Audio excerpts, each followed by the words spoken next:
पालघर जिल्ह्यात मुसळधार पावसाने अक्षरशः थैमान घातलं असून संपूर्ण जिल्ह्यात जनजीवन विस्कळीत झालंय।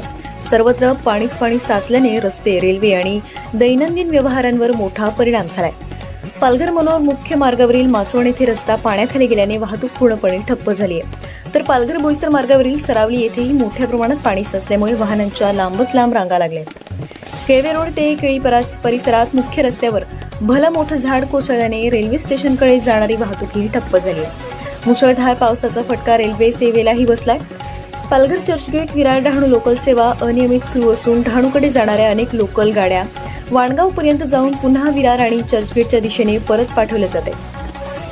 तर अनेक लांब पल्ल्याच्या गाड्या रद्द करण्यात आल्या असून काही गाड्या तब्बल 5 तास उशिराने धावतात।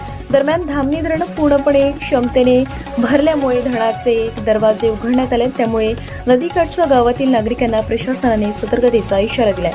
अनेक नदीकाठच्या गावांमध्ये घरांमध्ये पाणी शिरल्याने चित्र समोर येत आहे।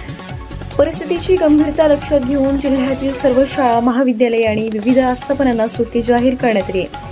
याशिवाय सरावली खाडी परिसरातील अनधिकृत बांधकामांमुळे पाण्याचा निचरा न झाल्याने पालघर बोईसर मार्गावरील सरावली येथे मोठ्या प्रमाणात पाणी साचल्याचा आरोप स्थानिकांकडून केला जातोय।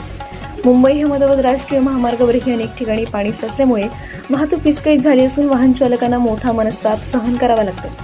एकूणच पालघर जिल्हा मुसळधार पावसाच्या विळख्यात सापडला असून प्रशासनाने नागरिकांना अत्यावश्यक कामाशिवाय घराबाहेर पडू नका आणि नदी, नाले आणि पाण्याखाली गेलेल्या रस्त्यांपासून दूर राहावे, तसेच प्रशासनाच्या सूचनांचे काटेकोर पालन करण्याचे आवाहन केले।